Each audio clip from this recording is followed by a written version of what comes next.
This is Scott the Fix-It Guy. Our goal with our videos is to empower you to be able to do the repairs on your own and save a whole lot of money and also get that great feeling of having fixed it by yourself. Today we have a Miele Incognito dishwasher that has an F-08 error, and the model number is G858SCV1+.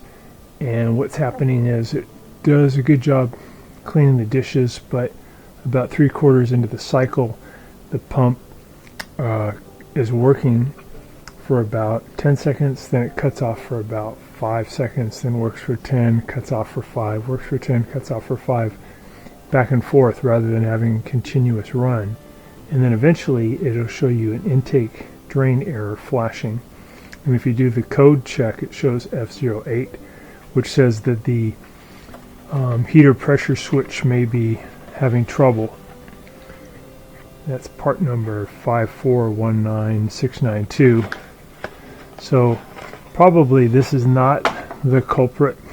This is just a switch that tells the computer if there's enough water pressure being created by the pump.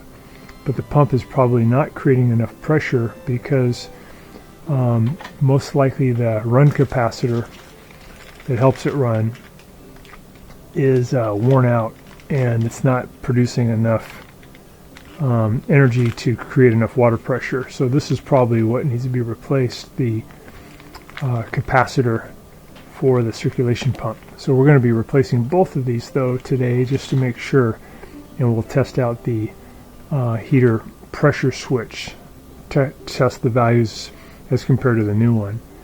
So to do all that, we're going to take out the bottom rack, and we'll also take out the middle rack, and we're going to remove some water from the sump. Let's get those two racks out. And we'll go ahead and pull the filter.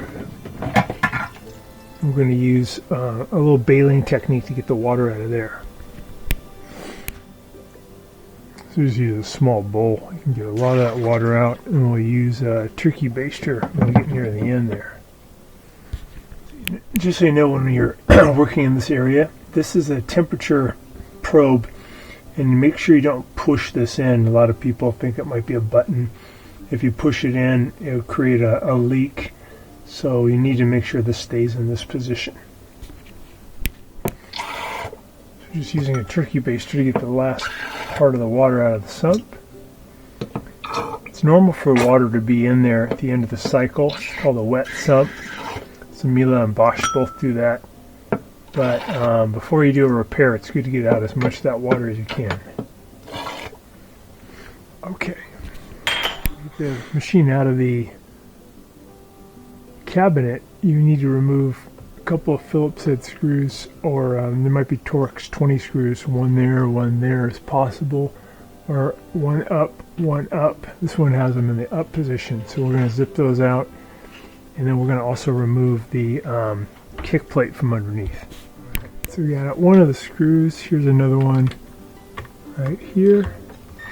These are just Phillips heads. Sometimes these will be Torx 15, I think.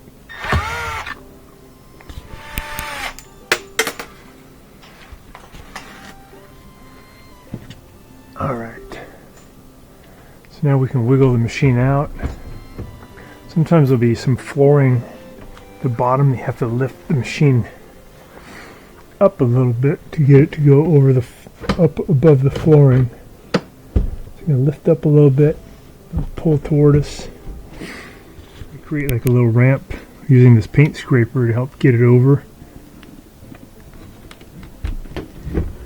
Helps get it up above. I'll do the same on the other side. Alright. Get that one up.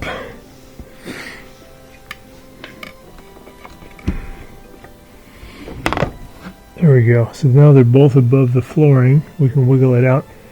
Usually Miele gives you enough drain line and enough fill line where you don't have to disconnect everything, but Just be careful as you wiggle it out. If you feel there's any resistance, you may have to disconnect the drain line and the fill line.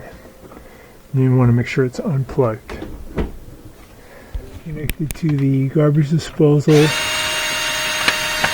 like here, or it could be connected up at the air gap up by the kitchen faucet. So if it's at the disposer, you can just undo that, wiggle that off, and then when you pull the machine out, that hose can go with you and it won't create a problem.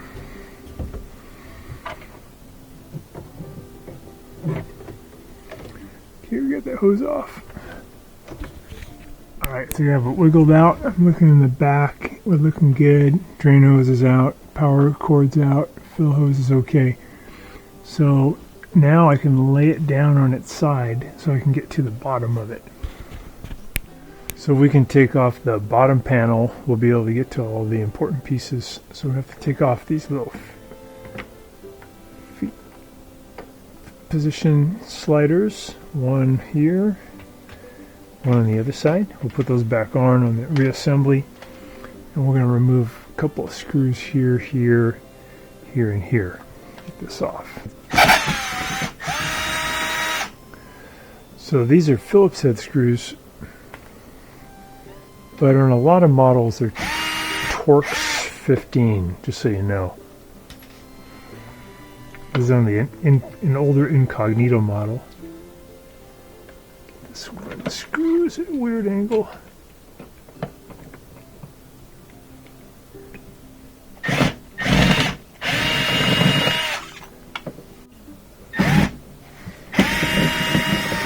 Okay. So you should be able to kind of wiggle this off now. This bottom panel, get that out of the way. And here we have the heater pressure switch. So to get to the heater pressure switch, all we have to do is get off this one modular connector. And I think we just pinch it and pull it off. Wiggle it off. There we go. And we have one ground connector here. We're going to slide this one off. And then, as I recall, I think this thing just rotates to come off. Pulls out. There we go. So there's the old one. We're going to test the values here as opposed to the new one. Okay, I have my meter set for resistance reading. This is the old one. This is the brand new one. Let's check between this terminal and the outside one. See what value we get. So the two outside just show 0, 0. If we test the continuity on the two outside, keep it there for a sec. 0.4. Okay, let's try it on the new one.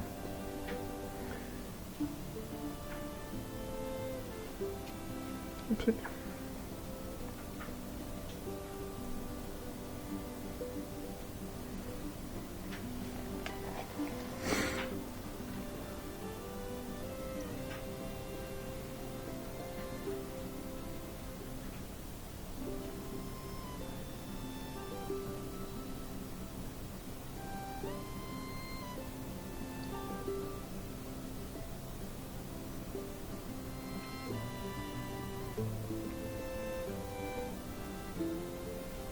Looks like about the same. Let's try the old one again.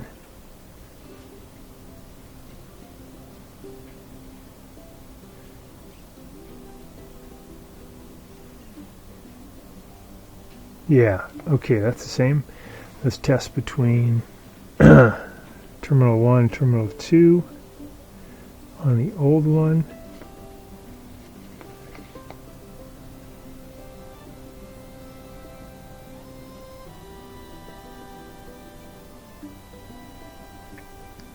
Get a 3. Let's try on the new one.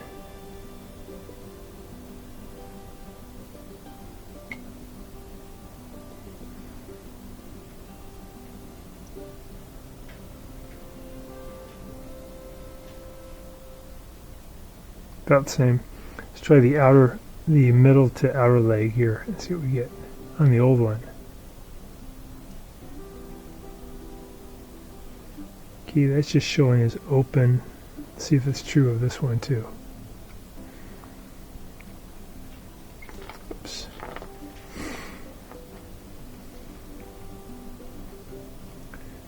This is the new one. Yeah, open. So the values look about the same. We'll go ahead and replace this one, but more than likely this one's fine. It could be that the membrane inside might have a slight tear on it. It's possible. But probably this is okay. It's more than likely the capacitor that's causing trouble. So this little piece has to fit back into that rubber boot, and then we just pivot it. So I got it into that boot. So I got it in there. I'm going to rotate it this way so it locks in. There we go. And now we just going to add the modular connector back.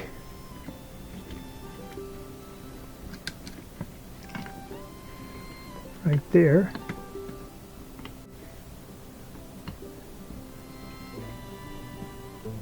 Okay. Wiggle that in there till it locks. There you go. Got it. Alright. And then we're going to add the ground connector back. Right there. Alright, got it. Okay, so now for the capacitor,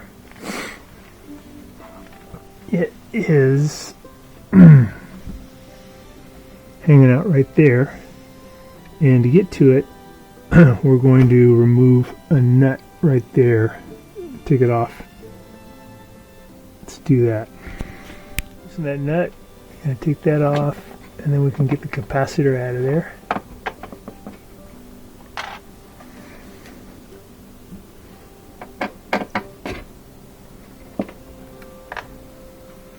Alright, so at this point it's good to ground out the capacitor. You don't want to touch those terminals because it can hold quite a bit of voltage. Ground it out, just make sure you have an insulated screwdriver. You're going to go between the two terminals, and that should drain out all the juice. Alright, so we'll go ahead and remove those two terminals. Okay, that one off, that one off. This is a 14 microfarads, can't remember the term, but 14 UF, and this is set up for 300 volts. Similar.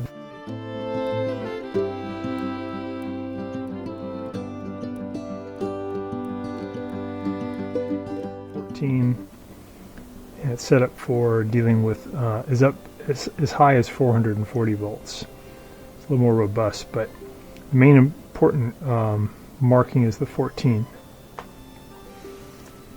We got those on, and now we're going to put that in and just put that nut back on there to hold it. Bring it back in there into the cavity, put it through that hole, and then we'll put the nut back on the bolt to hold it, and that should solve that F-08 problem, which is basically this motor not being able to produce enough voltage, enough water pressure, and that means that something's wrong with the motor. It could be the motor's worn out, but they last a long time. More than likely the capacitor is the part that's worn out. It is possible, though, that you may have something caught in this housing here where the impeller spins that's blocking how well the water can move. This motor gives up pretty late in the cycle, so if there was an obstruction in here, it would probably cause mischief or trouble like right off the bat as soon as it tries to start pressure. So the code says that this device is not realizing enough pressure. Either that this was broken, which is possible, but more than likely this wasn't producing enough water pressure, either because it's worn out or because the capacitor's worn out. And my experience usually is the capacitor. So we're going to see if this does the trick. These are really good dishwashers.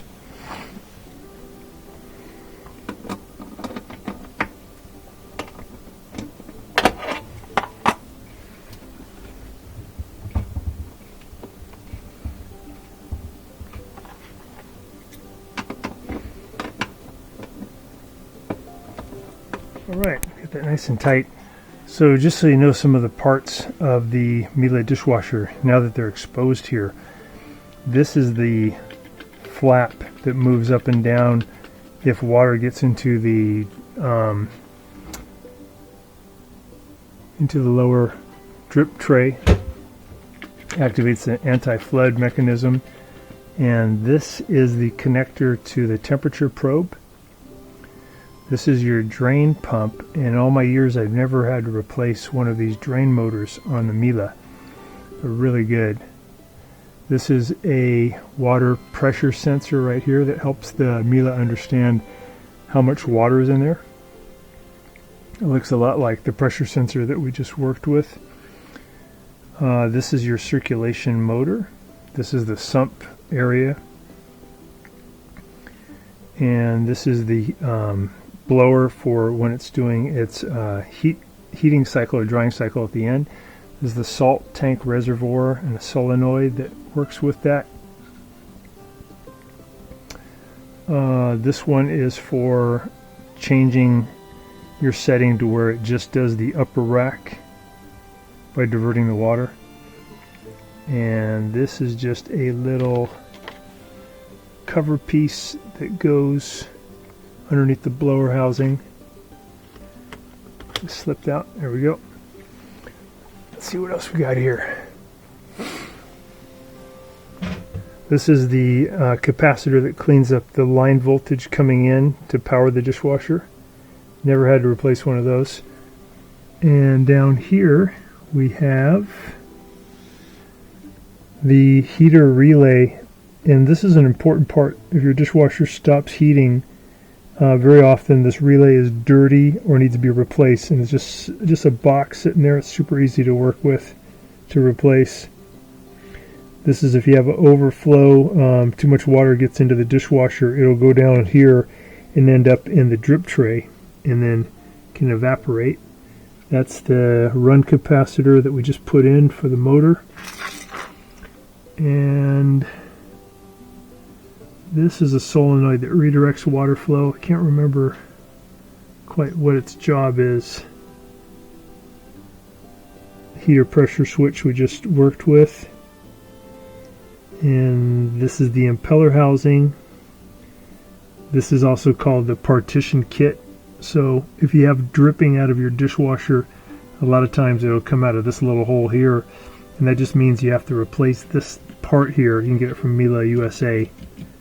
Easy to do. You have your drain hose, you have your intake hose coming in, and that's about it. We'll go ahead and put this on its feet, see if it works. Put the drip tray back in. Make sure you get it the right orientation. You could look for this round indentation right here would line up with the float. So we're going to get it over this lip first. Bring it up. Everything lined up, and then we can add those screws back in. Okay, last screw for the drip tray. Just so you guys know, for the Miele, it's good to have the fill valve up a little bit higher, as we see in this case. You usually have to replace these pretty often for customers.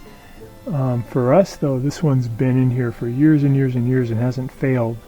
So when you think about installing yours, I think they recommend actually that it's on the horizontal plane and that it's up a little bit higher like this. Back on. So this just fits over these wheels. And that helps you to adjust those. And we have one over here. So this screw has to be pointing out toward the front. Got it. Okay. Put it on its feet. So the circulation motor sounds really good after replacing the capacitor. We'll see if it can do the whole cycle now and not give up near the end. So I think it made it through the full cycle. There's no intake drain light. Everything's clean and it drained out the water. So that's what that needed, is that capacitor. That's how to fix that F-08 problem, where the circulation motor runs, cuts out over and over. Just a new capacitor fixes that. So this is a heater pressure switch. I had a customer actually repair the one they had. This is part number 5419692. So I think the way they repaired it is they pried, using a standard head screwdriver, these prongs back on the outer case, and they said that the membrane inside was ripped, and they repaired it. You can get these from Miele USA, or you can get it from eBay. I'd recommend getting a new one. And then you can separate these two halves. Just gotta maybe bend the prongs back a little bit more to get it loose.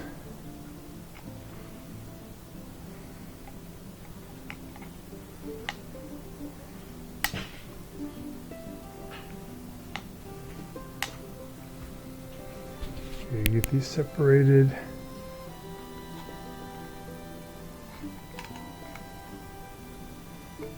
There we go.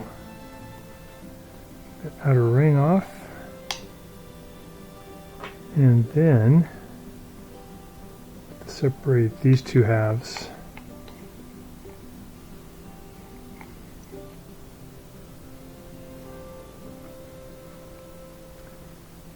Looks like maybe you push them out here.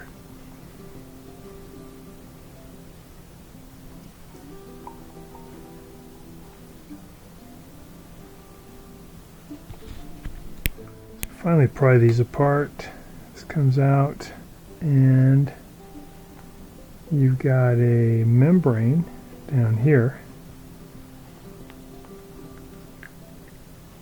and he mentioned that on theirs there was a tear in this membrane, and they were able to repair the tear with silicone. So when the pressure comes in through here from the pump, pushes on this diaphragm, pushes this up, and as that goes up, it pushes in on this piece of copper right here, and that closes a little switch to tell the computer that there's enough pressure. Let's take this little plate off.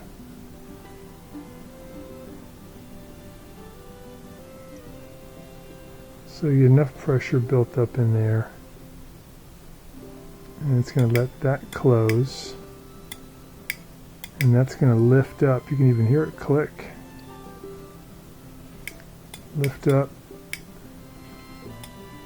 and that's going to let that terminal and that terminal close, which is the ground. Oh wait, is that the ground? What is that? It's going to let, yeah, it's going to let this one, which is the middle terminal, and that one, which is the first terminal, it's going to close that circuit. So when the pressure comes up in there, it's going to push in on this plate, and it's going to click, but it's going to take a certain amount of pressure to do that. It looks like, though, you may be able to manipulate that with this screw here. The other screw allows this plate to go down lower, so if you turn it counterclockwise, it lowers it, And then it's going to take, I believe it'll take less pressure to close that gap. So that's another thing you could consider if your dishwasher is just not creating enough pressure anymore for whatever reason. By turning this screw counterclockwise, it'll lower that plate, and then should be more likely that this will close, its contact will close.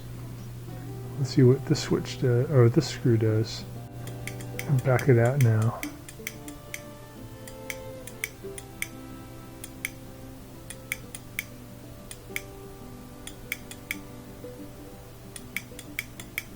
So the further I go with the middle screw, the further I go out, that to me feels like there's less and less pressure needed to activate that. So I think if you had a pump that just wasn't doing it anymore, you could turn the middle one counterclockwise, and you could turn the corner one also counterclockwise, and then there's going to need to be less pressure here to close the gap. So it looks like counterclockwise, counterclockwise. And then to put it back together,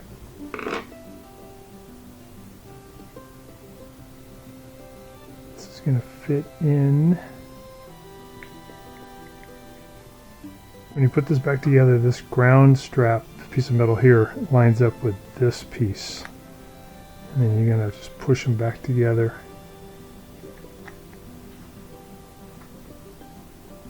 Until they click.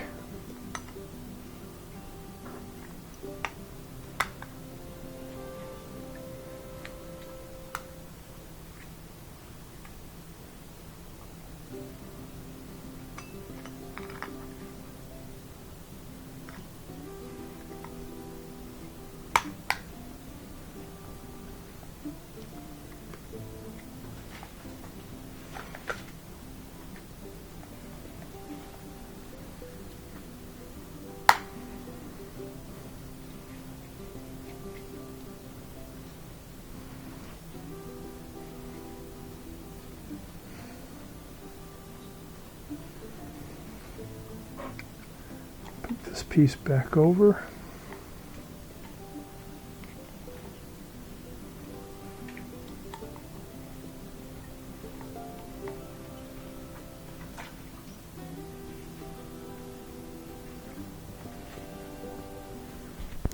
We're just putting this ring back on, and we're going to just give it a little compression with the pliers, and that's going to make that rubber membrane nice and watertight again.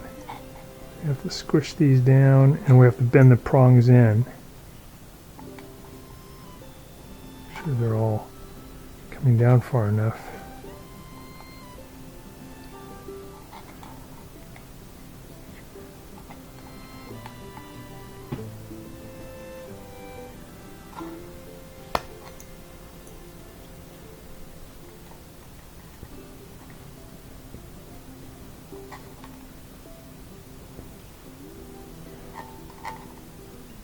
That ring, once you bend those prongs in, is what's really helping to create that watertight seal.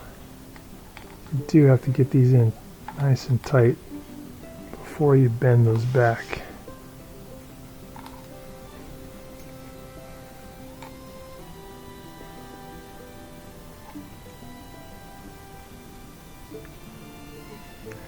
So a big pair of channel locks would be good to create the inward pressure to lock those in.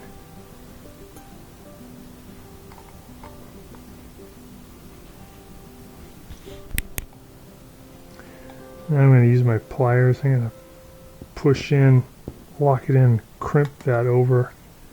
Did these two corners, now I'll do these two corners.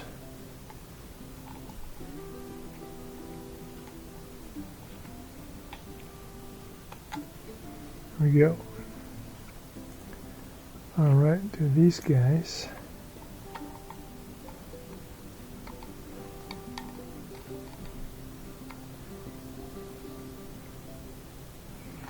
And lock it and then twist it down to have it lock in.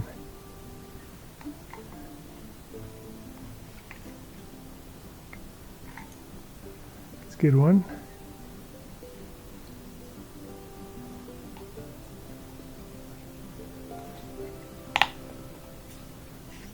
Locked in.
Thanks so much for watching our video. We really appreciate your support.